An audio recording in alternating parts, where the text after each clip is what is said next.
Hombre, David. Pero Andrea, ¿cómo estás? ¡Qué ilusión! Qué bien verte. ¡Qué ilusión verte de nuevo! Aquí estamos para ¿Has visto charlar un dónde te he ratito. traído? Sí, con toda la salvia, la rosemary.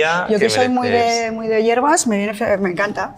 Hija, yo dije, voy a estar con Andrea, pues le traigo al hotel más opulente que vea por la zona, al JW Marriott que te he traído. Sí, aquí es en la milla de lo de los hoteles, porque hay un montón de hoteles en esta zona de Canalejas. ¿No te acuerdas que nos vimos hace más o menos, creo que un añito? En un mercado, hicimos la compra, ¿te acuerdas? En un mercado en el que hablamos de temas muy personales y un añito después, fíjate, la utilidad de todo este dolor en la que he visto que profundizas en muchos de los temas que hablamos en esa entrevista. Sí, le he puesto palabras a muchos de los sentimientos, de las sensaciones, de los padecimientos, del sufrimiento, al final del dolor, que me ha acompañado durante una década en diversos ámbitos, en el físico, emocional, en el social, en el del entorno. Y simplemente he intentado pues, hacer un libro que pueda ayudar, que pueda dar amparo, que pueda abrazar, porque yo no tuve esa suerte de encontrar palabras a todo lo que me estaba pasando. Claro. Hoy quiero hablar un poquito de todo y va a ser un poco la parte 2 de esa entrevista. Venga. Hoy le vamos a cambiar. ¿Cómo quieres que lo llamemos? A mí me gusta un Andrea al desnudo. Venga. De repente. Vale, le ponemos que... este nombre, mira, sí. pues Andrea al desnudo. Ya tenemos como el título. Y quiero empezar Pero hablando... no hagamos, o sea, no me voy a desnudar, lo digo porque no hagamos falsedad aquí, que Hija, ya tenemos está. que Hay crear cada un poquito de programa de estos que expectación. la gente se desnuda, que no lo vamos a hacer. Te podría preguntar también sobre eso.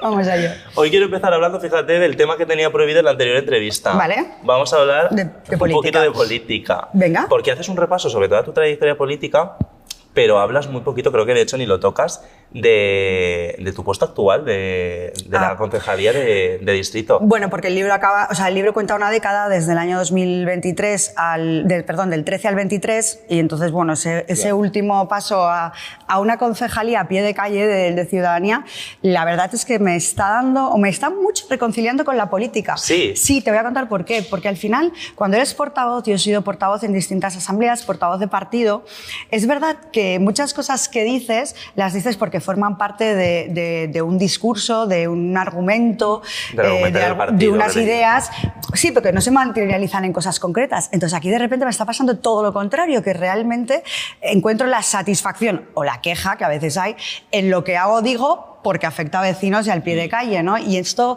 la verdad es que esa dimensión ciudadana de tu trabajo a mí me está reconciliando muchísimo. Andrea, por favor, arréglame, por favor. Bueno, no sabes. Sí. Hombre, ya sí. Te conoces ya la mitad de los vecinos de Distrito Claro, Retiro. bueno, y claro, son quejas muy del día a día y es una vertiente de la política que no está en las cámaras, sino está en el foco, que desapareces un poco de esa tensión mediática, pero que realmente es como el día a día de cualquier cosa que pasa cuando das un paso o que andas por la calle. Hay quien puede considerar que este paso significa que el partido te ha relegado a un punto más bajo. ¿Tú echas de menos esta primera línea política? Yo creo que en una trayectoria política, si alguien como yo tiene esa vocación de servicio público, le gusta y siente que puede aportar, creo que tiene que haber diferentes etapas. Tiene que haber diferentes etapas porque estar siempre simplemente en la portavocía no te da esa pátina, por ejemplo, de la dimensión humana de los ciudadanos que están esperando que les ayudes en la política de un concejal, en este caso de Retiro, de 100.000 habitantes. Quiero decir que es como muchos municipios de España, ¿no? Creo que son etapas, creo que he disfrutado muchísimo en cultura, creo que he disfrutado mucho como portavoz y creo que me dieron la ocasión de hacerlo también en el Parlamento y este es un punto, pero un punto para seguir. Sí. ¿Un político tiene fecha de caducidad? Tiene fecha de caducidad aquellos que tienen una exacerbada ambición, que no saben, digamos, manejar y se frustran. Y lamentablemente cuenta en el libro que yo formo parte de una generación de políticos cuya juventud era justamente una de sus virtudes y por la que salieron a la primera línea política pensando que aquello se tenía que cambiar 360 grados absolutamente todo y ponerlo patas arriba, y sin embargo nos damos cuenta que ya no están en esa primera línea, que a la primera que no llegaron a cumplir sus objetivos dejaron sus responsabilidades, y lamentablemente es una generación que todo aquello que pudieron aprender en esos años ya no forma parte del conjunto de la política, del conjunto de digamos, ese común para seguir avanzando. Y a mí me preocupa, y lo cuento en el libro, porque todo nos da esa responsabilidad, nos va dando bagaje, ¿no? Entonces, ¿por qué si ya no consiguieron su primer objetivo ya no están? Claro. También, de hecho, cuentas en el libro, cuando estabas en Cataluña, Sí. cómo pues empezaron a hacer un poquito la cama a Alicia Camacho y ella no se daba cuenta. Bueno, es que, claro, cuando tú de repente te crees que llevas mucho tiempo de portavoz y lo haces bien, yo sí creo que el portavoz tiene una fecha de caducidad. Sí. Porque es cierto que verte todos los días en televisión o en los medios o repitiendo frases, al final te mete en una espiral y en un bucle comunicativo que tú mismo te repites y supongo que cansas. Y creo que esa primera línea quema la velocidad del rayo, especialmente en Cataluña. Si nos fijamos en la última década, Cataluña ha consumido políticos de todas las generaciones, políticos brillantes. Por ahí pasaron, voy a hablar de gente de otros partidos, pero Rivera, Arrimadas, pasó Iceta, pasó Xavi Domènech, ya de los nuevos Torrent Aragonés, que ahora no sé dónde van a estar, y de los independentistas también, muchos de ellos, pasó David Fernández, incluso de la CUP, políticos que en su momento pues, tuvieron un foco muy importante. Y fíjate, ya no están, ¿no?, en la primera línea. Y es verdad que es una política que consume muy rápido y que nos tenemos que preguntar por qué. Cuentas muchas anécdotas políticas en el libro. ¿Ha gustado el libro en la cúpula del Partido Popular? ¿Te ha llegado algún mensaje? Yo no tenía que pasar cuentas con nadie, o sea, creo que el libro es muy sutil y elegante con los compañeros, con todo lo que pasó. Sí es verdad que hay algunas cosas que dejo apuntadas, simplemente señaladas, para buen entendedor, en el sentido de que quizá yo en este momento fui muy responsable, digamos, de puertas al partido, pero sí que eso generaba una cierta tensión en mi interior, un cierto dolor. Y por eso quería abordar también ese dolor. Que no es, digamos, algo en contra de quien pudiera hacer eso o en contra de eso en concreto, ¿no?, sino que a mí me afectó y me hizo daño. Y creo que a todos, en un momento dado, entramos en nuestras propias contradicciones en la vida política. Y eso también son heridas que te llevas. Pero no me has contestado. ¿Te ha llegado algún mensaje de...? No, para nada, al revés. De los compañeros y todo el mundo, bueno, la prueba es que no hay ningún titular en contra de ningún compañero. Incluso en momentos complicados, como fueron lo de Cataluña, en los que, en fin, cuento muchas cosas de las que yo estaba, bueno, pues de acuerdo en algunas en parte y en algunas no. Pero no, para nada. O sea, que los mensajes que te han llegado de compañeros ha sido: qué bonito el libro, Andrea, pues, me ha gustado. La mayoría de ellos sí, de valientes, algunos de ellos en el sentido de, bueno, explicas esa cara B, esa cara de cuando no se ve lo que normalmente pasa, de muchos políticos, incluso algunos de otros partidos políticos. Me llama mucha gente que lo está leyendo en otros partidos políticos y dice, claro, es que esa realidad de cuando no nos ven es muy compartida por muchos políticos, les pasa mucho, pero sin embargo todos lo creen como una debilidad o como algo que les hace vulnerable, y yo he hecho al contrario, ¿no? Lo he puesto encima de la mesa para decir, esto es lo que soy, lo que siento y padezco, y para mí me hace fuerte contarlo. Entonces creo que no es un libro valiente, sino un libro honesto. Quiero alguna anécdota que cuentas en el libro que me ha gustado mucho, por ejemplo, todo lo que tiene que ver con la boda de Maroto. O sea, me ha vuelto literalmente loco. Pero claro, al final... Hace 10 años, fíjate. Hace 10 años. Es que es muy... Y cuando dices que pasó eso, no te lo crees. Es que, claro, o sea, cuentas en el libro que dentro de cierta corriente del Partido Popular fue un cisma eso de la boda de Maroto, no porque... fue sencillo, sí.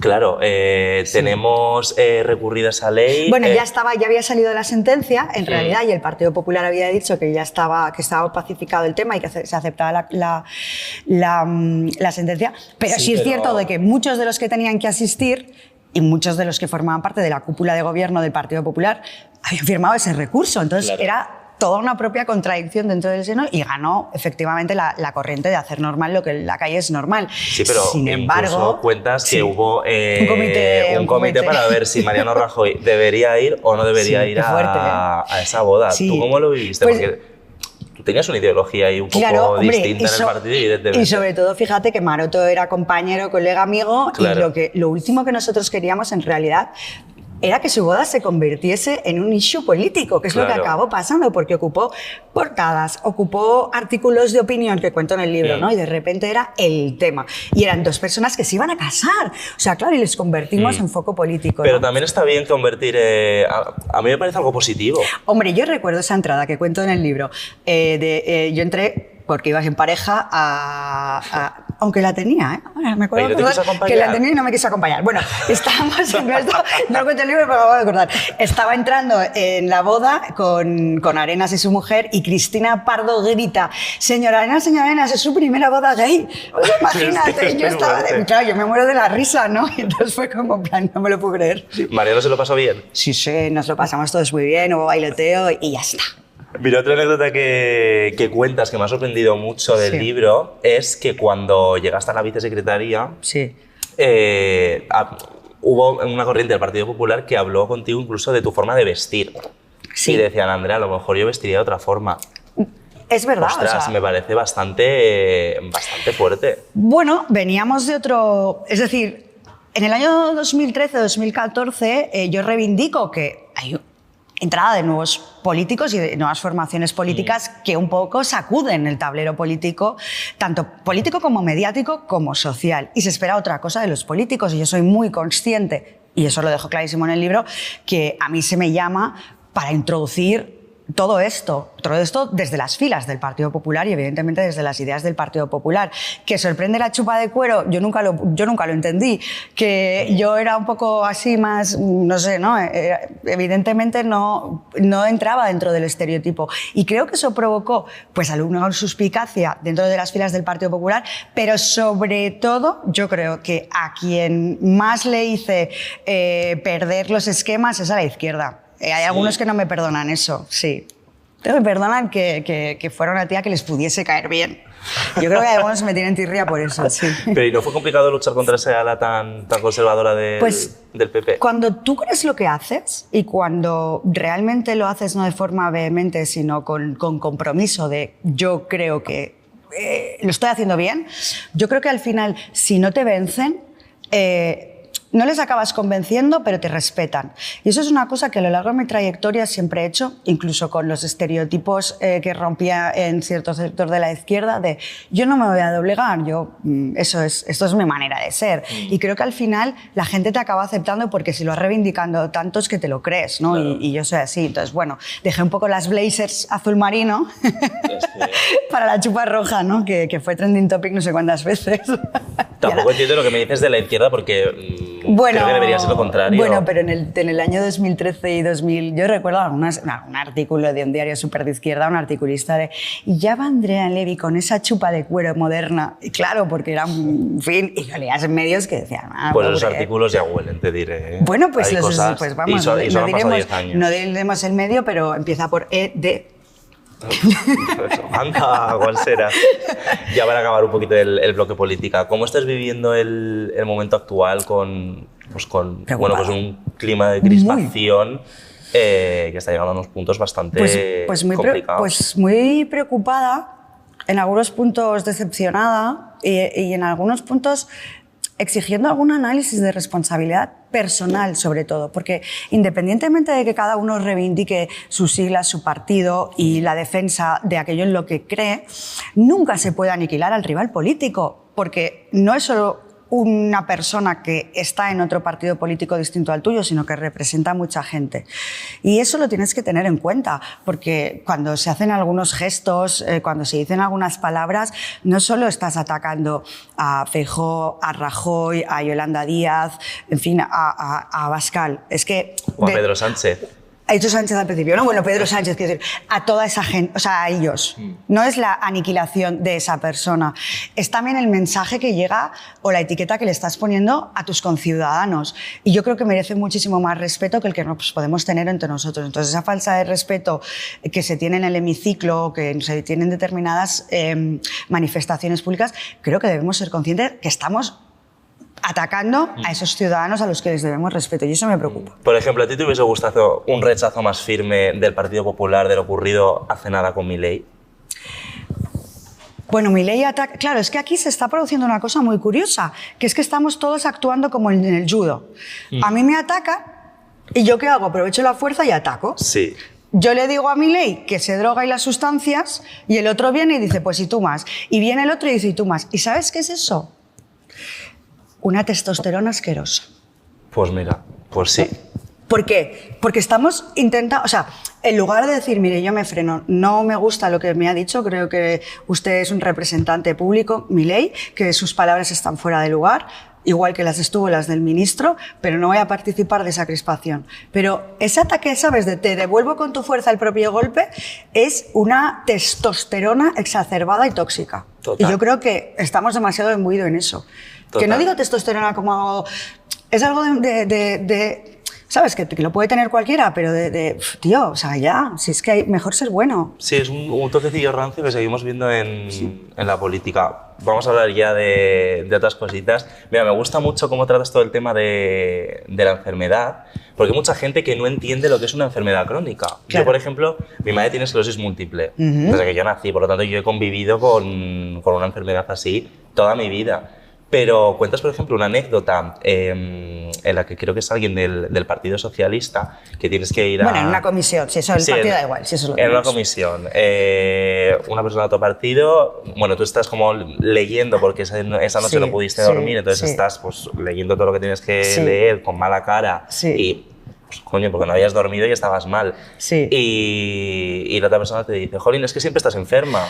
Bueno, no siempre... O sea, yo digo que no soy una persona enferma, sino una persona que tiene una enfermedad. Y esa enfermedad a veces no te afecta y a veces mucho. Y yo, lo que me ha pasado durante mucho tiempo es que los días que me afectaba sentía profunda vergüenza por no hacer bien lo que tenía que hacer.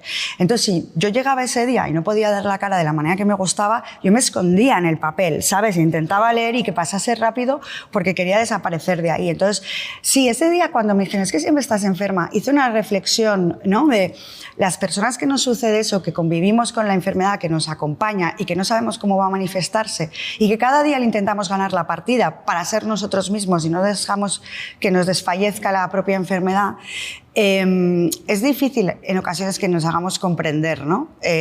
Mira, pues esta está bien, ¿no? Si hoy va estupenda. No, lo que ese día estoy ganando la partida. Entonces, la enfermedad crónica es algo que te hace muy vulnerable y a mí me dio mucha vergüenza durante mucho tiempo por lo que lo oculté, ¿no? También dices que estabas cansada de tener que explicárselo a todo el mundo, ¿no? De, jolín, pues mira, es que estoy así por esto. Claro, cuento que a mí, o sea, no me gusta que me compadezcan y no me gusta que sienta que el otro hacia mí me trata con condescendencia, porque yo siempre he sido una mujer fuerte, que tira para adelante y echada para adelante. Y claro, cuando dices lo de la enfermedad, todo el mundo es, ay, ¿cómo estás? ¿Sabes? Porque parece que vayas a estar mal, ¿no? O sea, esto pues no me gusta.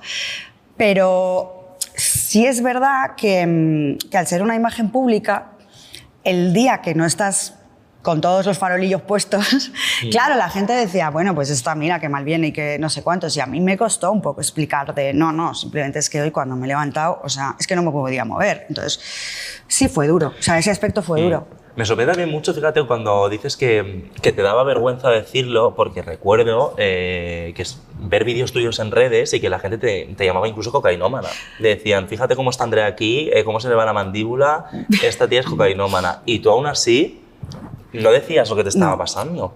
No, y la verdad es que cuando lo veía, porque evidentemente esa gente te hace un link, te lo dice y tal, y yo hablaba con algún amigo que lo sabía y le digo, ¿qué hago? Y me dice, pues Andrea, ¿te vas a defender de todo esto cuando...? Y claro, yo luego pude contar lo que era, o sea, y además todas las personas que pasan por esto lo saben. Tomamos una medicación que nos hace que perdamos la salivación, entonces yo siempre estoy bebiendo agua y cuando estás a lo mejor en un dúplex de esos mirando a cámara, aprovechas cuando no te están preguntando para recuperar la saliva porque la has perdido, ¿no? Y es un gesto muy mío. Claro, cuando decían esto, pues imagínate, sobre todo decía, imagínate que le llega a mis padres que por casualidad, o sea, ven eso y se piensan... bueno, no sé, decir que tienes una enfermedad, que te está pasando esto, al final... Sí me afectaba mucho de puertas para adentro ese tipo de comentarios, que alguien pudiera pensar que yo iba a mi puesto de trabajo y a mi responsabilidad de esa manera, y me hizo muy pequeña, porque creo que el insulto, en todas sus vertientes sociales, pero en política ese insulto lo que intenta es apartarte de esa responsabilidad que tú tienes de luchar con tu voz, por lo que quieres, por los que representas y por tus ideas. Y sí lograron empequeñecerme en algún momento con todo eso. ¿En el partido lo sabía? Lo sabía Almeida, por ejemplo, lo sabía Ayuso en algún momento y bueno, la gente de mi alrededor, sí. No todo el mundo. no todo el mundo. Y Pero, cuando llegaban estos insultos o llegaban estas especulaciones, nadie te preguntó en el partido de, oye, Andrea, nos está llegando todo esto, ¿qué está seguramente pasando? alguno se lo creyó y alguno lo utilizó en mi contra, pero también los que sabían de mi vida y lo que pasa es que, claro, todo eso contribuye a crearme un perfil de persona fiestera, canalla, de tal, de esas cosas que yo nunca tuve, o sea, y que los que me conocen saben que no es verdad. Entonces, se hizo a mi alrededor una especie de nubarrón de tía canalla que nunca ha sido verdad, ¿no? Y yo creo que el libro un poco va contando cómo te pueden crear una imagen y la tienes que combatir con una realidad que para mí era un poco dura de contar y me avergonzaba. O sea, si también te pilló, yo creo, en un momento de ascenso político. Sí. Y eso debe ser muy complicado, ¿no? Es decir, tú estás creciendo en tu carrera profesional y tienes una enfermedad que te coge y te dice, pues mira, puedes llegar hasta aquí. Yo recuerdo muchas etapas en las que íbamos en el coche de campaña electoral, que te despertabas en una provincia, hacías el mediodía en otra y en otra. Y claro, la gente de mi equipo lo sabía. Yo cuando subía al coche, o sea, es que no podía ni tocar el asiento, ¿no? Porque hay momentos que el sentimiento de dolor, si venía el brote, era constante. Pero yo durante mucho tiempo hice ver que eso no existía, que no me estaba pasando nada y que, bueno, yo me lo merecía en parte, ¿no? Y ahí viene el cisma que me creo a mí misma, que es la macedonia de ansiolíticos que empiezo a tomar para sobrepasar ese dolor. Y son una serie de pastillas que a mí me afectaron muchísimo, que ahora lo quiero contar con toda franqueza porque sé que hay gente que está pasando por lo mismo y quiero pedir que se ponga realmente límite al gran consumo de benzodiazepinas que hay entre los españoles. Es brutal, no es una medicación para tomar con continuidad y los que lo recetan han de ver que hay que derivar a otro tipo de especialista médico a las personas que les pasa, porque a mí me acabó sumiendo en una doble enfermedad. Sobre todo porque cuentas que crea adicción. Muchísima. O sea, adicción y tolerancia. Yo empezaba durmiendo, yo soy insomne, entonces tengo que hacer una serie de cosas para poder dormir, pero claro, en ese momento no tenía ni tan siquiera el tiempo para hacer ese descenso hacia el sueño, ¿no? Y un Norfidal, que a lo mejor te puede ayudar en un caso puntual, se convirtieron en 2, en 3 y en 5. Y yo los blisters, para mí, era como la caja de la Casito, ¿sabes? O sea, que yo no les tenía ningún miedo ni ningún respeto, porque nadie me había advertido que había que tenérselo. ¿Te costó reconocerte como adicta? En un momento en el que, jolín, ya estás luchando con una enfermedad y dices, encima ahora también... Yo tenía personas a mi alrededor que sí me lo decían en plan, Andrea, o sea, es que te tomas pastillas todo el rato. Y yo, ya, pero es que necesito estar... ¿Sabes? Yo estaba en top, o sea, yo tenía que combatir, yo tenía que luchar y luchaba contra mí misma. Entonces, sí me costó en otras palabras porque además, ¿qué estaba haciendo yo mal? Cuando tenía un médico farmacéutico, un medicamento, yo estaba sobreviviendo, no me daba cuenta que estaba malviviendo a base de ansiolíticos. Y ahí es donde quiero poner el foco ahora, decir, oye, si alguien lleva más de 3 semanas con un Rivotril, con un Lexatil, con un Orfidal, con un Valium, con un diazepam, que sepa que esto es dañino, peligroso y es adicto. ¿Piensas que la sanidad pública muchas veces te deriva antes a la unidad de psiquiatría porque es mucho más fácil recetarte esas pastillas que meterte en la lista de espera que hay de meses y meses en psicología? Bueno, o sea, creo que se receta demasiado desde la atención primaria porque también le exigimos al médico una solución rápida y estamos estresados, estamos nerviosos, estamos ansiosos y eso forma parte un poco de esa sociedad de la ansiedad en la que estamos viviendo, en la que necesitamos para cualquier cosa una pastilla que nos lo solucione en lugar de darnos herramientas. Entonces, ¿qué pasa? Que el de la atención primaria nos da esa caja. Y no nos dice, oye, tú has de hacer terapia. En psicología o terapia contigo mismo, es decir, te tienes que dar mecanismos. Porque si te pone nervioso el hecho de afrontar esta situación y aquí la medicalizamos, el día de mañana tendrás que volverla a medicalizar. Yo ya no me medicalizo para ninguna circunstancia de tensión y sigo viviendo en el mismo nivel. Entonces, hay que aprender eso. Pero si España es el mayor consumidor de benzodiazepinas del mundo, la sanidad pública tiene que poner remedio a ello. Porque no es normal. Y también creo que sobre todo la gente más joven, ya cada vez está más concienciada en cuanto a temas de salud mental. O sea, yo hablo con mis amigos de ir al psicólogo. Pero y no pasas todo por la medicalización. Claro, o sea... Ese es el asunto. Claro, o sea, yo en la vida me he medicado. He podido ir al psicólogo más de un año, pero nunca me he medicado. Entonces... Pues enhorabuena. Pero también he tenido la suerte de poder pagarme ese psicólogo. Pues eso y hay amigos míos que no han tenido esa oportunidad. Mira, nos educan desde que somos pequeños en la dieta, digamos, en la higiene personal, ¿no? Sí. Cualquiera sabe, hay que limpiarse los dientes después de comer, cepillarse, el champú, las duchas, etc. Una serie, eso es desde muy pequeños. También nos enseñan la dieta alimenticia, lo necesario que es, pues hombre, comer fruta, comer verdura, no excesivo de esto, tal, lo que necesitamos hidratos si hacemos deporte. Pero alrededor de la dieta, por ejemplo, en torno al sueño, tan beneficioso para recuperarnos de todo lo que hemos cargado el cuerpo al día, o de la dieta esta, ¿no? De nuestra salud mental. Sí. Yo soy de una generación de que esto no se le ha educado en eso. Entonces, te has obligado a ti misma a maltratarte porque no tenías otra opción. Y creo que eso se tiene que abordar. Y si la sociedad ahora está aprendiendo esto, los recursos también sanitarios han de ir en ese sentido. Pues no está ocurriendo. Bueno, pues o sea, a mí me parece que es importante porque sobre todo creo que nos protege a la larga. Es verdad que la sanidad pública ha cambiado mucho, entre otras cosas, porque hay tratamientos más efectivos, máquinas más efectivas, la gente vive más tiempo, conocemos más enfermedades y las detectamos de forma más precoz, y creo que a lo mejor esa revolución en la sanidad pública se tiene que producir. Tiene que avanzar y tiene que haber más profesionales. Y cuidarlos. Y cuidarlos. Otro tema que tratas que me ha sorprendido mucho es que, claro, cuando tú estabas pasando este programa de adicción, estos brotes de la enfermedad, hay una época en la que también estás conviviendo con una pareja a la que quieres muchísimo, pero que también tiene un problema de adicción. Ostras, ¿cómo puedes lidiar con todo a la vez?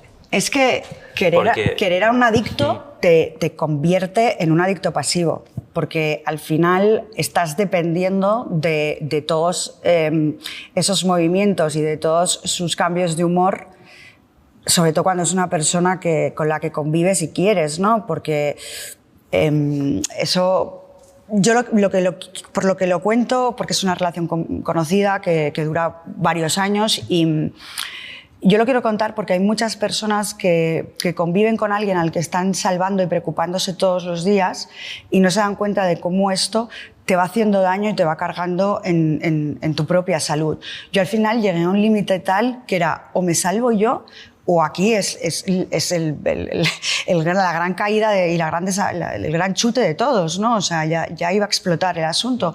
Entonces, eso para mí fue una relación que me aprendió mucho sobre el amor, sobre querer, y es una persona a la que quiero muchísimo, pero a la vez fue un aprendizaje difícil de cómo convivir con alguien que, no tiene una vida equilibrada, y claro que era muy duro. ¿Él lo entendió? Sí. Sí, porque hay un momento que hay un ultimátum de o me ayudas a ayudarte o yo ya no sé cómo ayudarte. Y ese ultimátum, que provoca mucho dolor en las dos personas, a la vez provoca mucho cariño, porque es mi manera de decirte, si no logro ayudarte, tienes que darte cuenta, ¿no? Y yo te he de desaparecer. Y creo que podemos convivir ahora en una relación buena justamente por eso, ¿no? Porque no acabamos enfrentados haciéndonos daño el uno al otro, que es lo que en el final acababa pasando. ¿Él entendió que lo contases en el libro? Sí, porque le conté que era necesario, él vio todas las partes, le conté que era necesario para que se entendiera mi historia. Yo creo que se entienden mucho otras cosas, ¿no? Del libro. A mí, muchos periodistas me preguntaban, ¿pero tú por qué estás mucho en Gijón? Si no eres de Gijón y estás en el Parlamento. Yo convivía en 3 ciudades a la vez en ese momento, ¿no? Porque si yo tenía que estar ahí para que estuviera bien esa persona. Entonces, claro, de repente tienes una vida en 3 sitios que también involucra todo lo que te está pasando, pero no cambiaría nada, ¿eh? Quiero decir, oye, de verdad que no volvería atrás y lo borraría. Antes hablábamos, fíjate, antes de empezar la entrevista, de una anécdota que te ocurrió con Pablo Iglesias, sí, que te hizo, yo creo, ser guardar mucho más tu vida privada, ¿no? Que es cuando una compañera periodista te pregunta... Una broma. Sí, te hace una broma de Sí, ¿te gusta sí. alguien ¿De Podemos? de Podemos? Y dices, ay, pues mira, hay uno con el pelo Que largo no, que... era una cosa que Sí. partió de contribuir a la broma, no, Claro. no era que existiera esa persona, que es una de las cosas que alimentan el mito de que yo estaba obsesionada por los chicos de Podemos, y no es porque simplemente hice una broma con la chica del hormiguero, del intermedio, perdón, Sí. para matar, porque Contáis, que contáis villas, pero para jugar con ella, porque desengrasábamos un poco un momento político y tenía toda la gracia en Claro. el programa. Pero esto luego llega A la sesión de investidura. A la sesión de investidura en la que Pablo Iglesias hace un comentario bastante fuera de lugar, tengo que decir, en el que dice, bueno, pues os dejo yo mi despacho cuando queráis. Y yo durante un tiempo, te juro que me subía a los taxis o me encontraba gente por la calle que me preguntaba que qué tal me iba con el de Podemos. O sea, es que se convirtió en... Claro, es que esa sesión la había un montón de gente, ¿no? Y es verdad que yo con Pablo Iglesias acabé teniendo como una relación de cariño y odio, porque, o sea, aparte de por las cosas políticas, ¿no? Pero bueno, eso me hace tener una cierta distancia y respeto institucional, pero de repente, claro, o sea, le perdoné, quiero decir, bueno, pues acabamos conviviendo en eso y bueno, se quedó en una anécdota, pero que me fastidió mucho, Claro. porque, claro, Rajoy, imagínate la cara de Rajoy y Cospedal, Arenas, y enviándome Te mensajes escribieron. en plan, estás con uno de Podemos, todo el mundo se pensaba, y yo...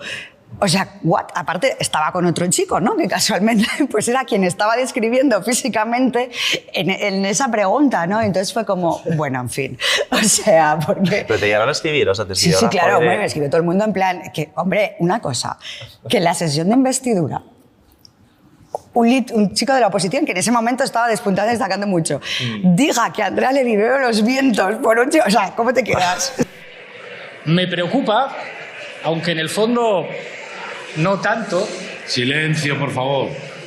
que parece que a partir de ese beso la política española se está calentando. Ayer en un programa de La Sexta asistí con estupor ante el hecho de que una diputada del Partido Popular, la señora Andrea Levy, bebe los vientos por un diputado de Podemos, el señor Miguel Vila.